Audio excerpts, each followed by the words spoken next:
Well, hello there, Mr. Benoit. How are you, sir? Mr. I know you're a quarter Ashkenazi Jew. Did you actually celebrate Rosh Hashanah? Yes, through you, I did. Ah, well, that's great. I'm glad I was able to be there for you. You're always there for me. Heather, do you celebrate Rosh Hashanah? I do not. You do not. Okay. Well, Yeah. I did it for all of you. Excellent. Glad to say Yeah. I did not go to services. I'm embarrassed to say I intended to go to services 2 days in a row. And life got in the way, and I hope that God forgives me. But I will be there for Yom Kippur, which is this later this week. I never miss that. That's the one where if you don't show up, you get written in the book of life, and not in the chapter you want to be written in. So that one I'm going to show up for. But this week it was more celebratory. I gave myself permission to not be there. Well, thank you. I mean, so are you able to celebrate on our behalf? Is it like Irish, like St. Patty's Day, where everyone's Irish? Is on Rosh Hashanah? Can we all celebrate together? It depends, right? So I would say yes. I'll tell you a story. I have members of my family that are Orthodox Jews. They were not born Orthodox Jews. They became Orthodox Jews. And I came to learn, and I did not know that my ex-wife converted to Judaism. She was not born a Jew. And there were some medical reasons that we sought prayer for her, and they wouldn't pray for her, which I thought was quite gross. So, but I would say to you, PJ, I would gladly, with joy, pray for you, and of course for you as well, Heather. So, without any doubts, I'm happy to do it for you. I'm there for you, PJ. Well, thank you. I'm your resident Jew. And proud of it. I think I've been invited to a celebration as the guest, the non-Jewish guest with my family, which was incredible and delightful. So yeah, it was. Yeah. Well, Heather, let's find out a little bit more about you, why you are such an easy guest to have in regards to celebrating and joining all of us together. I think that would be wonderful. We're very excited to be getting an in-depth look into you and what your views are on resiliency and all that kind of fun stuff. So if you don't mind, I'm just gonna have a fanboy moment and laud about you, and then we can get to the questions. That'd be awesome. Thank you. So our guest today, as I just mentioned, is Heather Dawson. Heather is a highly experienced technology executive, and you know what? We just like to call her a tech powerhouse. She's just amazing. As a leader, she's been a part of 3 very successful exits, ranging anywhere from $60 million to $500 million. Heather, at one point, I will ask if I can borrow $499 million. And I'll take the other million. Her career began at a company that's so darn famous that there is a cliche that says that no one gets fired for hiring it. Tal, that's your trivia question. Who is that? What company is that? Well, it's got to be IBM. Well, that's true. At IBM, Heather served in senior sales positions, leading a software sales division within the information management organization for over a decade. Heather brings expertise across the spectrum of a company's journey, from the challenging startup phase to the expansion phases that require more sophisticated operational execution. She does the whole gamut. One phrase that comes up often when speaking about Heather is that she's an operational wizard, someone who collaborates closely with founders to bridge the gap between solving important problems and steering the company to high growth. Currently, Heather is the COO of ergSol. Did I say that right? ergSol? Yep. Mm-hmm. ergSol, a company that provides carbon-free heating and cooling systems and primarily works with high polluters to reduce their carbon footprint, as well as she's the COO of eTip, a digital tipping solution that aims to bridge the wealth gap. She's also the co-founder of No-Wildfires, a detection and defense solution that protects all of us from wildfires, which, as we all know, is an increasingly serious problem for our planet. Heather, you got a lot going on. I'm stumbling all over my words. And she's the one that probably doesn't sleep, and you're the one stumbling over your words. I've slept through many of our interviews just because you have. Yeah, but you've done even better in those interviews, I think. Thanks, man. Thank you. It's an honor to have you on the Braving Business podcast. It's an honor to be here. I've listened to your other guests, and I love that you're exploring the adversity part, because anybody who's been on the entrepreneurial journey knows that adversity is your friend. You got to make peace with that early on and embrace it. Yeah, and if you Wow. don't, yeah, life's going to be even tougher. Yeah, Heather, I obviously you and I have known each other a while, and I've always admired you, and I've seen you work up close, and I've seen the impact that you have on organizations. I was really fascinated as I learned more about you. I didn't know some of the background story, that you came from what you called financial scarcity background. I'd love to hear a little about that, and tell us what in that background impacted your interest in entrepreneurship, in tech entrepreneurship specifically. Sure. So what happened was my parents got divorced when I was quite young, and my dad was a high-powered executive, and my mom just really didn't have the financial knowledge. And so with each year after they got divorced, we kind of became less wealthy. And so things that, we used to be middle class, and then those things sort of disappeared, and we couldn't replace shoes, and we couldn't replace cars. And we went from an owned house to a rented house to no house at all. And so as it impacted me as a young person growing up, that security was really, really important to me. And I never wanted that to happen to me. And I just thought that this was normal. This happened to everybody. And so I was looking for, how does wealth creation happen? How does wealth creation happen when you don't have anything to begin with? And I thought, I kind of became exposed to what was happening in Silicon Valley. And these companies, I worked at IBM. I had this gift where I got in there quite young. And so I thought, well, this is great. But what about these companies that are coming out of nowhere, and suddenly their market valuation and their contribution into the industry is so dramatic that they're being valued more? How does that happen? What is the magic about founders? What is the magic about the problem? How do the investors play in that ecosystem? And I just became curious in my early 20s. And I left Canada. I moved from Canada to Silicon Valley with the gift of IBM helping me, and started working with founders locally as business partners. And I just became more and more curious about it, and then became a founder and a startup CEO, and kind of have seen all sides of it now. That is really, really cool.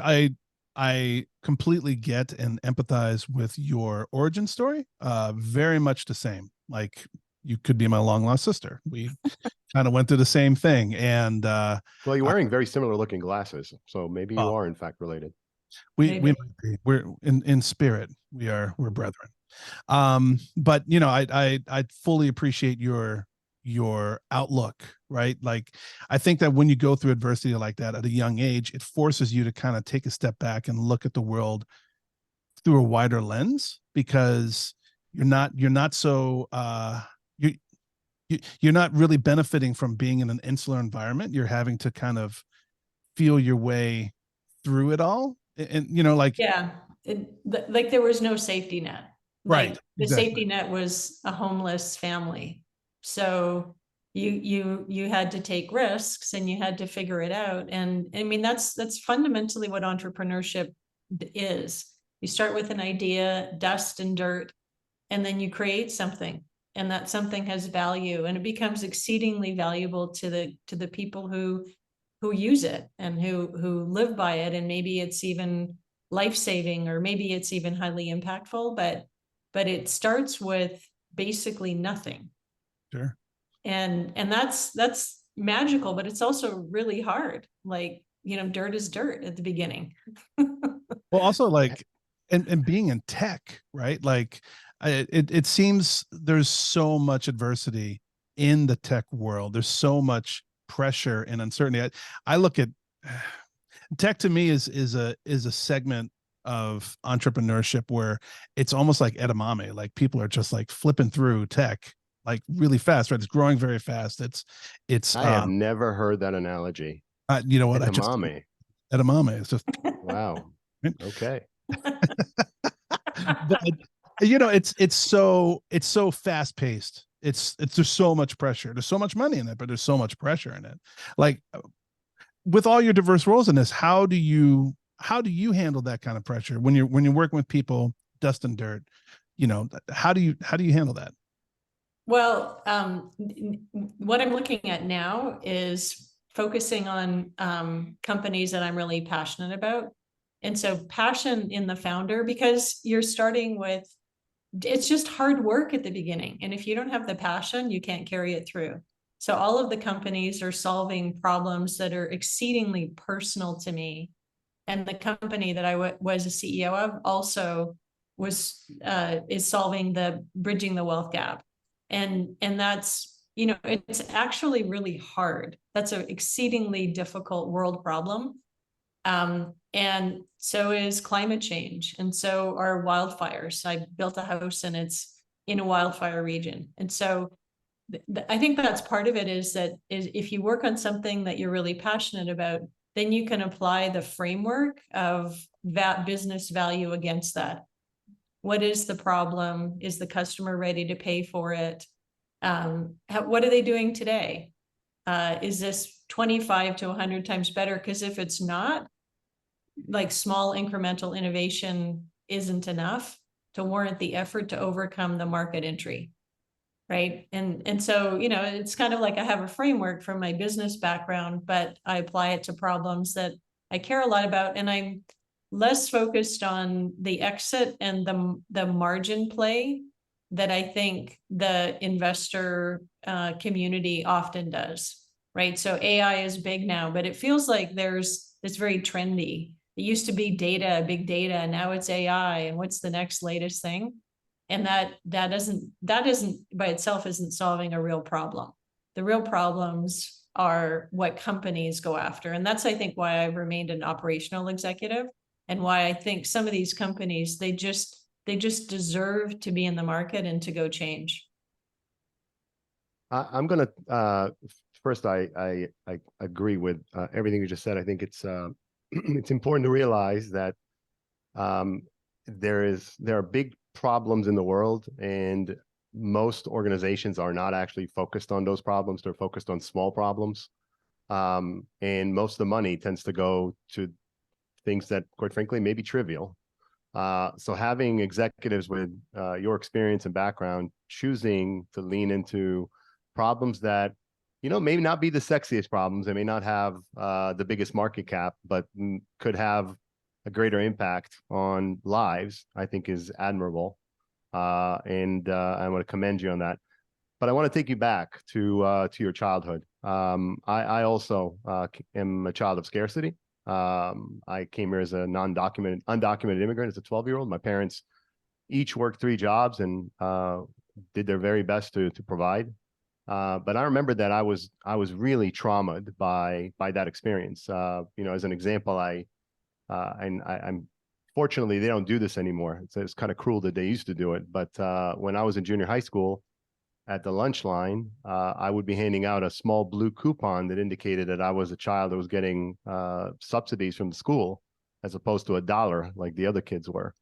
Yeah. What experiences did you have in your childhood, and how are those experiences impacting why you are choosing at this point in your career to focus on problems that are going to improve lives? Well, I mean, they had a profound impact when your family's doing everything that they know how to do, and you're still not able to sustain your lifestyle. Like sustaining your lifestyle and going down is, it's profoundly impacting. So I think as a child, I just did everything I could to create security. So, you know, by necessity, I became, I'm very mathematical. And so I became kind of highly focused on the math of interest rates and the math of growth, and then why I'm working on these companies now is the bridging the wealth gap is even if you provide people with tools, and that doesn't solve the challenge of giving them the skill set to overcome that themselves. Like sometimes they have bigger issues that they're working with that could be mental related or health related. And it's not just knowing the math of wealth creation that can have that outcome. Or there's systemic discrimination, like to your point, you're an immigrant coming into here, you're undocumented, there's systemic rules that don't allow you to participate in mainstream.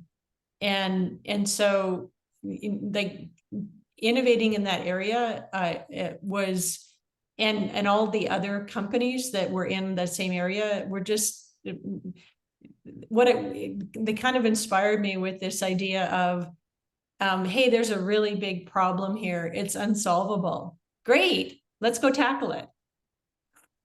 And I think that I have enough skill that in that one area that I could help one company, and then I met another company and I could see that they had potentially a really interesting solution to a big problem, but they were struggling to get the company off the ground. And I thought, oh, okay, well, maybe I'll help them too. And then, that's just kind of how my business now is evolving and rolling. Is the founder role is difficult enough, but then in addition to being a founder and finding the customer and working the dirt into magical clay designs and sculptures that are very valuable, there's just business fundamentals, and there isn't enough time to learn all of that. So I can come and bring the business fundamentals and help a founding company. And maybe sometimes the founder is so blind with passion that they don't see where they're stuck. They don't see that their passion is not allowing them to hear the customer and what the customer wants and is willing to pay for. And without money, businesses don't survive. So I can kind of bridge the gap of, as a passionate founder trying to solve something that's very, very hard and getting stuck, with my knowledge of what a company needs to be successful. And I can go into some of these bigger problems that I don't have background in. I wasn't an energy expert 6 months ago, but man, I know that industry now. And as a result, I can find the opportunity, because it's not that different than SaaS. It's not that different than software. It's not that different than, financing a house or a mortgage. Like there's always these business paradigms that can go from one business to another, and kind of re-inspire the founder. And then when a company is generating momentum, everybody's engaged. It's not stalled. If it's moving forward, and that's how you create the sculpture. And then sometimes when it gets stalled, everybody kind of feels it, but they don't realize it sometimes. And then the company starts to implode. And I think I just know now, like either shut the company down because this idea shouldn't exist, which I haven't had that experience, or find the customer, find the exact market that this is ideal for. I want to jump on this point that you just made about how there are some fundamental similarities, regardless of the line of business a company's in. Fans of this podcast know that I'm a big fan of Ted Lasso. And one of the interesting themes of Ted Lasso is, of course, Ted Lasso was a football coach, an American football coach who comes to England to coach old-fashioned football or soccer. And as we learn, as you watch the show, its third and final season concluded a few months back, the fundamentals of leadership and inspiration and getting people through rough patches and helping people believe in themselves are somewhat universal. And I think what I'm hearing you say is, that's true in business as well. And a lot of the time, founders, much like young athletes or young people doing anything, or people that are new to anything, run into things that to them are new. To them, it's, wow, where did that come from? But if you've been there, done that, and run into it a half a dozen times or a dozen times, you can do one of two things. If you're fortunate enough to if you're a founder that's fortunate enough to have a mentor or a hired gun or partner or an investor that's there with you and can maybe point, help you not run into the wall or to whatever obstacle, that's great. But if you have run into some walls, it sure makes life easier to have someone that's run into that wall before or seen that wall before to help you understand what you're even dealing with and adjust and come out of it ideally able to keep pushing forward. Tell me about your perspective on what I have come from personal experience and from mentoring and consulting, the challenge of having entrepreneurs who are, generally speaking, self-assured and very passionate. How do you help people who are predisposed to believe that they see things clearer than others? How do you help them avoid running into obstacles or adjusting very quickly when they do? Or even self-sabotage, because I've seen that. Well, I don't think that there's any magic. There's a principle that I have, which is there's a time for learning. People need to be ready to learn, and then there's a time when they're not ready. And so many of the entrepreneurs that I'm working with are in tough situations, and some of them have been beaten down a little bit. So they believe in their solution, but for some reason it hasn't worked yet. So I don't have the self-assured challenge, but other ones, are doing really, really well, and their business is doing well.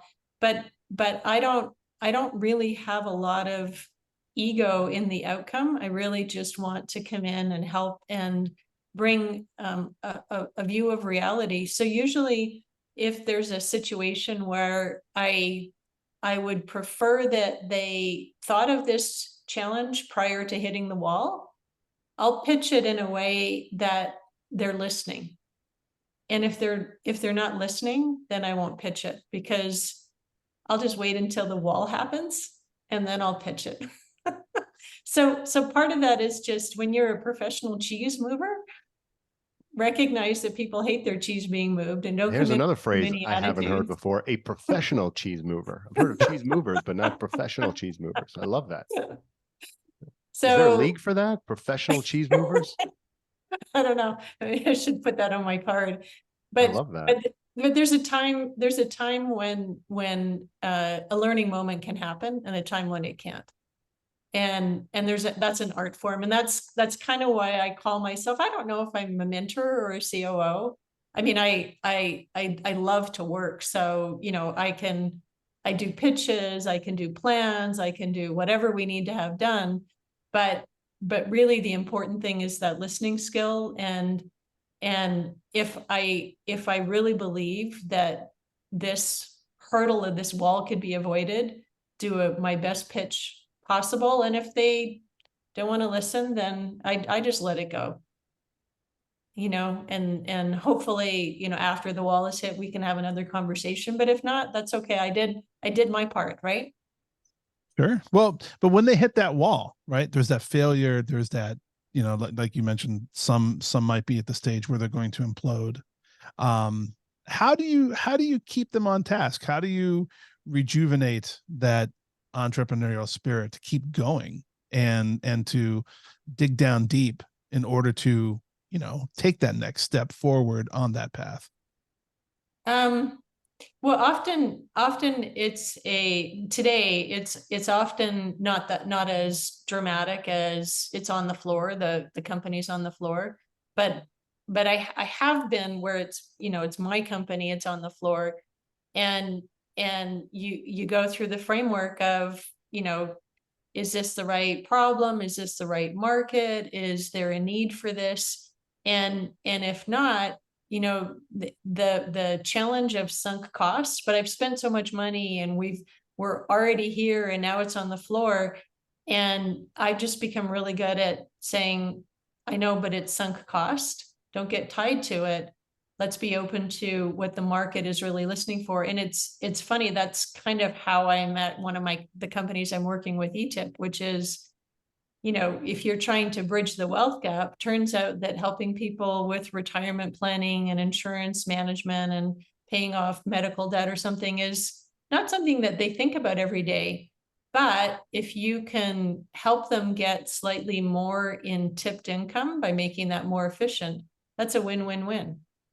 And that solution is gaining traction in the wealth building market, whereas a tool couldn't. And I pivoted, you know, I pivoted hard and said, I need to be with a solution that's got momentum. And the other one, you know, I think that they're going to continue to pivot and find, you know, they're going to continue to find their market, but they haven't found it yet. Yeah. So the point I'm pulling out of that, and I think it's common, is entrepreneurs fall in love with their thesis. They believe they know exactly what problem they want to solve. Oftentimes it's based on, well, personal bias or personal life experience, and not nearly enough market research. And generally speaking, you don't really know what you've got until whatever it is you've got meets the marketplace. Can you, in your experience, how much of that represents the biggest challenge for an entrepreneur, just overcoming their own biases? And what would you say, if that isn't it, what is the greatest pitfall that most founders stumble upon in the earlier phases of their enterprise? Well, I think that when you have this great idea, exactly to your point, Tal, you can find the market evidence through research that there is a problem here that needs to be solved. But when you talk to customers or who you think your customers are, and you say, hey, I want to solve this thing, and they like, oh, I'm not interested in that, it's not my top three, that founders just really need to say, well, then I need to find a different customer, or I need to listen to what their top three and build those.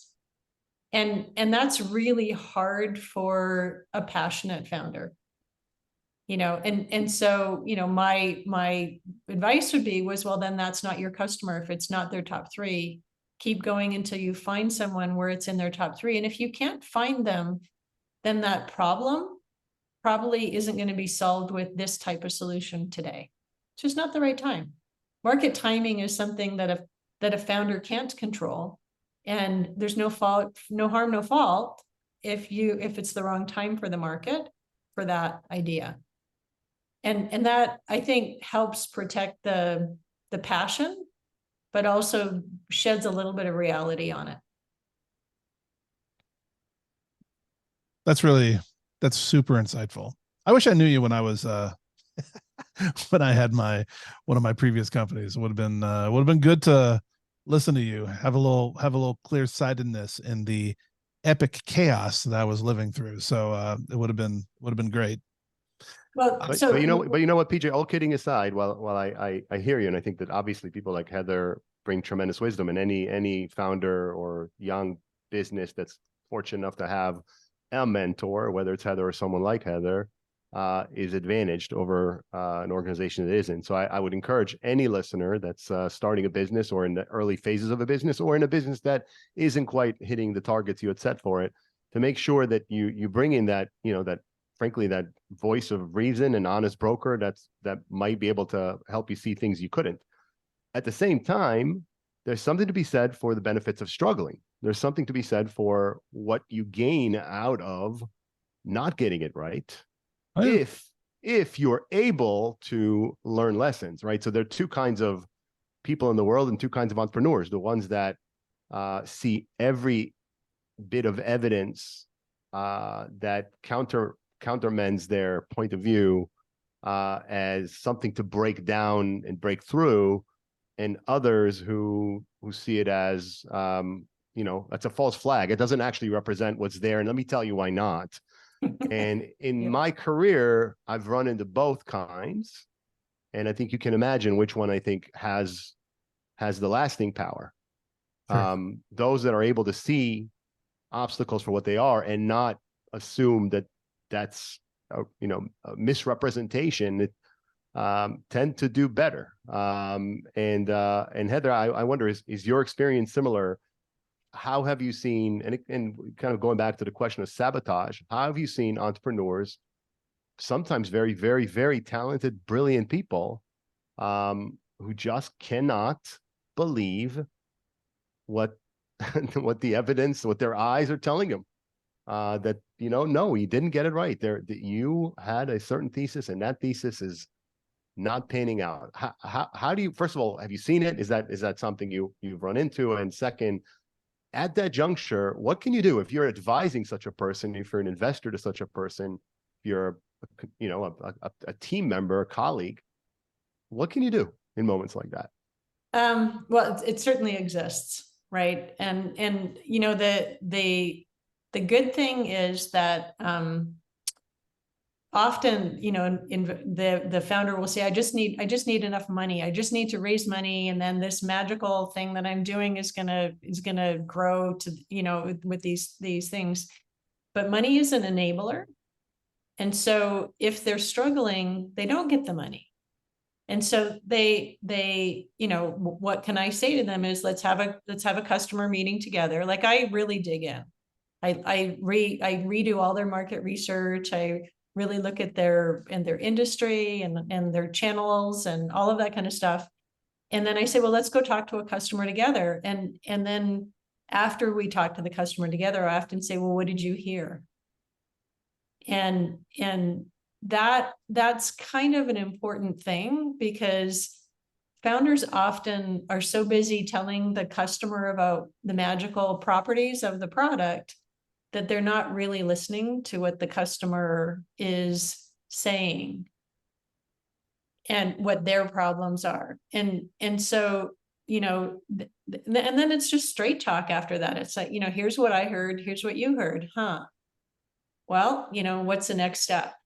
And if you can bring the customer and the founder together around the same funded problem, right? Funded is important. Then we can start going forward, because now we can say that the problem that the customer has actually is maybe what we were building, but maybe in a slightly different form, or a different marketing position, or a different and in fact, that their invention does have a market, but the customer needs to understand what they're doing in the customer's framework. And, you know, that's often, I'm buying energy. How much is this cheaper? How much is the capital expense and the return on investment? Well, you know, you can't, that's a hard fact. And the invention that I'm delivering needs to fit into that model. And the customer might say 3 or 4 times, I really like what you're doing, but it needs to fit our business expectations. Well, if they've said that 3 times, I think the to-do is to go back and do the business expectations against the product, right? So I always put it in a positive light of, well, the next step is to build what we're doing in the frame that the customer is asking us to do that. And if the founder is adamant that, no, this problem just really needs to be solved, then at some point, I just say, well, I just don't think this is a business and I believe your passion, but I don't see how what you're doing is hitting the market yet. You know, and I just kind of have to let that one go. Yeah, I one of the things that I do is I mentor young entrepreneurs, and I take meetings with young CEOs, oftentimes of companies that are little more than the CEO's business plan and the CEO. And I can tell usually within 5 minutes how likely they are to have any shot at all. And I would say that the most common indicator that they have a shot is that they start from a place of curiosity. They are keenly interested in trying to understand a problem. Yes. Those who come at it from a place of, I have a solution, and I'm going to tell you all the ways that my solution works and the technical elements of it, and they're missing the forest for the trees. Yeah. Curiosity is yeah. imperative. A founder, you can have passion about a problem, but if you're not curious about how that problem is being handled in the world, you're probably going to be inefficient in your execution. And if you're not relating to the customer how your solution is going to positively impact them, instead of just talking about benefits and bells and whistles, you're going to miss the point anyway. Yeah, I mean, the example that I have is, climate change is a very real problem, but there's a lot of solutions out there. And so to say, well, my solution reduces CO2. Okay, I get that. There's lots of CO2, tons and tons. How important is that in the customer's buying agenda? And then when we talk to the heads of the sustainability group, they go, well, there's 10 business requirements that have to be met that have to do with cost and return and, all the aspects of our business, how it's being run by the CFO. And then there's a bonus credit for sustainability. Well, okay, so, like that's, yes, it's important. Don't get me wrong, but we need to also have it fit into the business buying characteristics. In general, whenever you hear Yeah. a statement from a client or potential customer that ends with but, okay, they'll say XYZ, comma, BUT, you've got a fit issue. Okay. And so listen very carefully. Don't listen so hard to what came before the but. That oftentimes is them trying to be kind, but listen very, very hard to what comes after the but, because that is potentially where the solution is or where the problem is. Exactly. And it's for me, like, because I've been trained to listen that way, then I can go back in and ask the questions of the founders and the assumption and the product and figure out whether it fits. And they just maybe didn't have the skills to understand the business requirements. And when you nail it, I'm very excited about the companies that I'm working with, because I believe they can have a profound and meaningful impact, because I've done the due diligence to go back in and figure that out. Now it's early. We're not at the market yet, right? Like every founder, you have to just be baby steps. But it was just, they just weren't listening, and they hadn't done that extra piece of work. But when we did it, it worked, right? So that's like the tenacity piece. Don't give up. It's not that what you were saying about CO2 is not important. It's just secondary to other things that we just got to go figure out. Let's do the work. How much can we produce this thing for? And how much energy can it replace? And how do we build the business case? And you know what? I think we nailed it. So that's exciting. You had mentioned before that sometimes scarce resources or skill gaps might be excuses for hiding deeper issues. So give us an example of that, of something to look out for. Well, if you had a company, a normal company that has customers, then you're making profit and you're paying your employees and you're paying for your manufacturing, right? So that's kind of at a healthy state. But a founder will come in with an idea and they say, well, it's going to cost $1 million to go build the first prototype. And, I need to raise $1 million. Therefore, I can't do anything more and I'm stuck here. But in fact, that fortunately, investors don't typically sign off on that. Right. And because you could build that. And if you weren't listening to the customer and doing the rest of the work, then you'd have a product that after $1 million was now sunk cost. So when people say, I just need money, I say, no, we just need customers.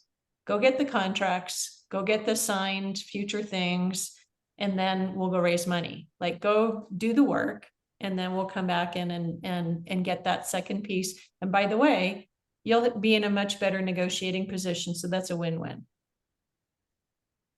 And Let's then the pivot a little same thing bit. with I'm skill sorry. gaps is, we all, I mean, there's some things I don't do well, lots of things I don't do well. And I know them really well because I work with people who are best in the industry. And I know I'm not that good, but sometimes I'm the only one we got. So I'll give it my best effort and then know that is the company's bigger, we'll do better at that particular role, which is usually marketing for me. Usually it's visual marketing, right? I want to take advantage of the fact that today is September 18th, which is International Equal Pay Day, which is a day dedicated to working to close the gender pay gap around the world.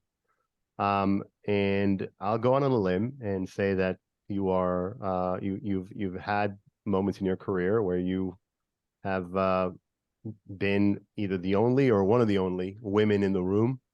Can you talk to us about that? Can you talk about the challenge of particularly technology, but in general, in very, very senior positions? What did you face, and what would be a recommendation to a young woman that is starting out as an entrepreneur, as a leader? What would be your 2 or 3 key pieces of advice at this stage from what you've experienced and what you've learned? Yeah, that's a great question. It's very close to my heart.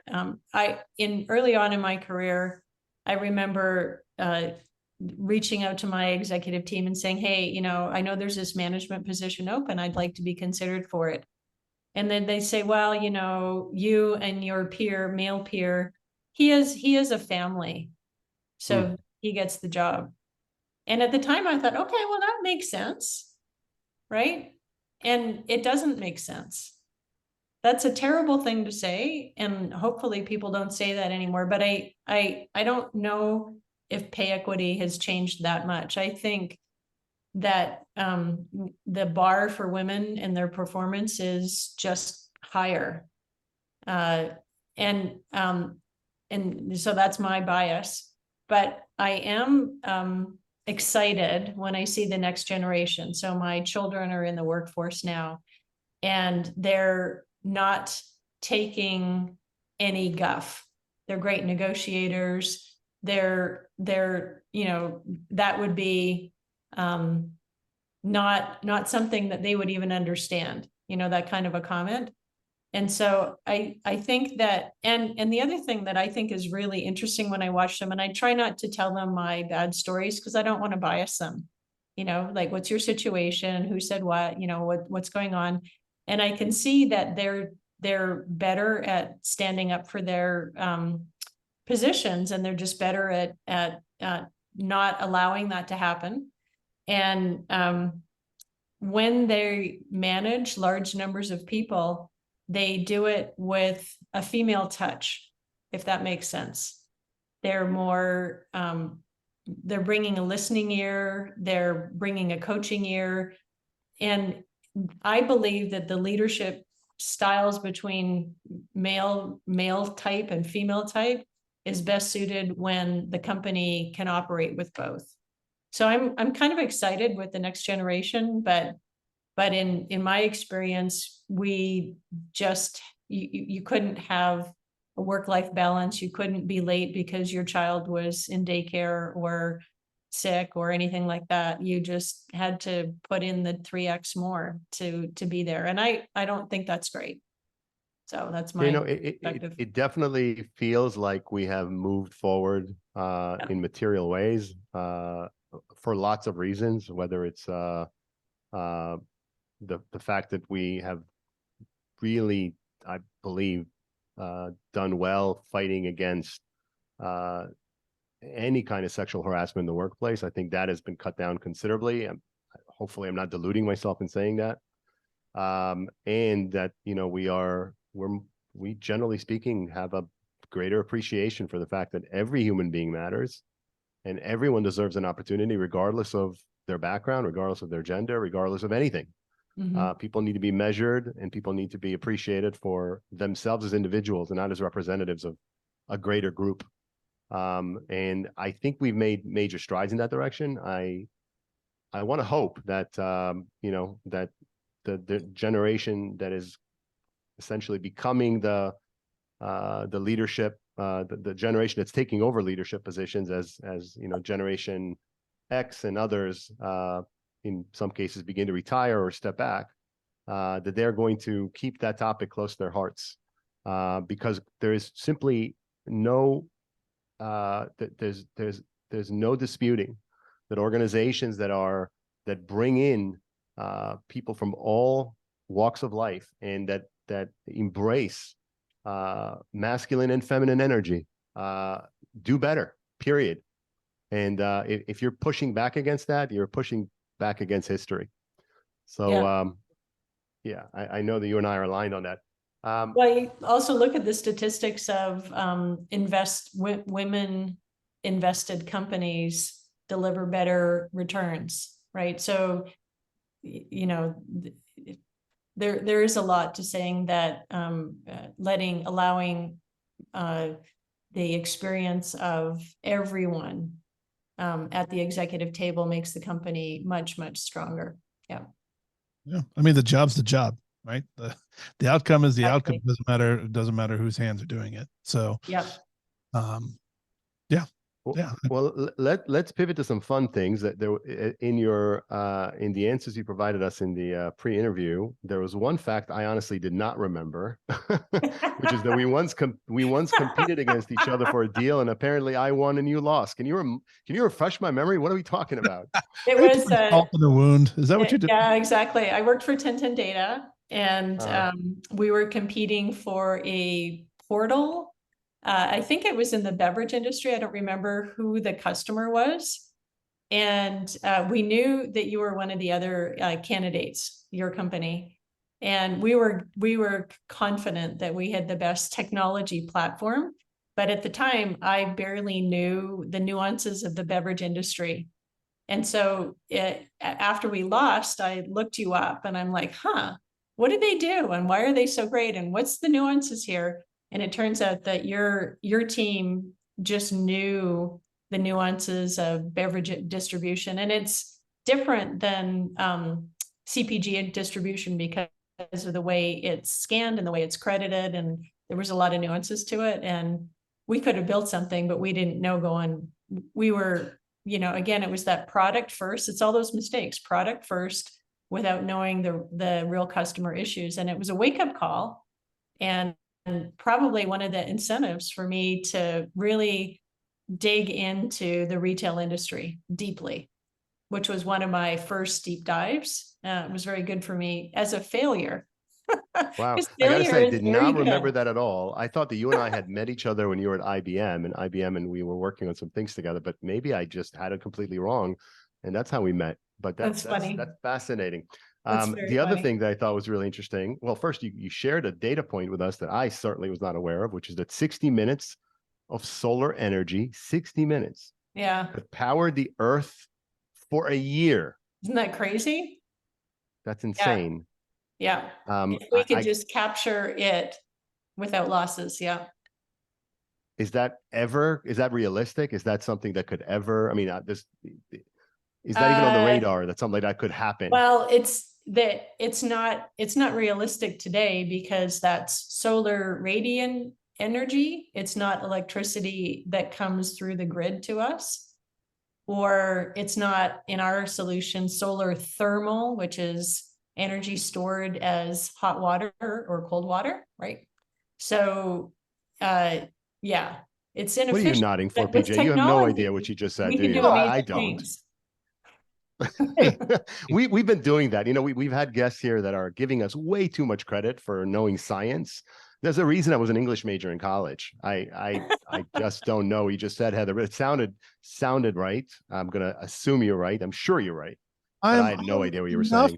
And neither did PJ. Hold on. I am enough of a science fiction nerd to sit there and go like, oh, this makes sense. Yes.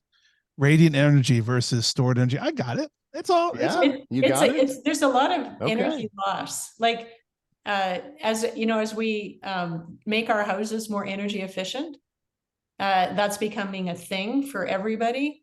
Then we're now well, what does that mean? That means losing less energy. Okay, well, where do I lose the energy? Through your window, by doing recirculating heated water throughout your house. And you know, again, you got to dig in like that is just for me, like that's what I do is I dig in. Now it's like, well, what does that mean? And what's the math behind that? And I'm not afraid of math, but man, there's a lot of conversion in energy from BTUs to therms to dollars to whatever, you know. Val, you'll see. I'm a master of nothing, but I know enough to be dangerous on some things. Okay, well, that's good. That's good to know. You are now the guy I will turn to when someone raises some That's science right. fact that I Absolutely. don't know the first thing about. The Especially- only science course I took at the University of Maryland, and I am not even slightly kidding, was botany, and I got a D in botany. To tell you the truth, I hated all science except for physics. Physics was the one science that I was like, oh, I can get into this. I understand this stuff. Yeah, exactly. And so that's Physics Not rocks, I. yeah. Well, Yeah. PJ usually closes our interviews with the same question. I'm give him the honor of doing that. But before he does, I just want to tell you that it's great to reconnect with you. It's been some time, but I always enjoyed our conversations. I think you are someone that, first of all, you're genuinely kind, and I think that matters. And you also know what you're talking about, and that's always helpful. In general, I think that, you know, more people talk about things they don't understand, which is one of the reasons I'm very quick to admit when someone tells me something that I have no background or experience or knowledge of. I don't even want to pretend for a second that I know what they're talking about. And I find that a lot of people do. They will pretend they know something when they don't, and it's something that you don't do. I admire that a lot about you. So I just wanted to put that out there before PJ asks our closing question. well, and also I just want to say, I know we've called you a powerhouse, which you've proven to be. That you have you've worn a moniker of wizard. I actually would think that you are a highly learned and very intelligent Jiminy Cricket.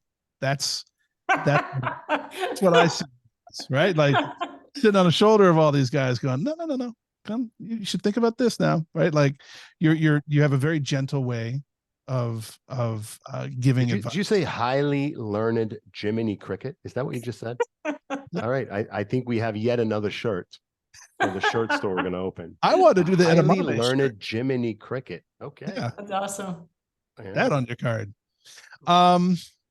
What's my closing? Well, normally, yes. Like what is one piece of advice that you would provide that you think would be beneficial to anyone who's going on their journey, things that you have seen, you know, whether it be avoidance of a pitfall or the right level of brass ring to grab. What's your one piece of advice for someone who is braving business today?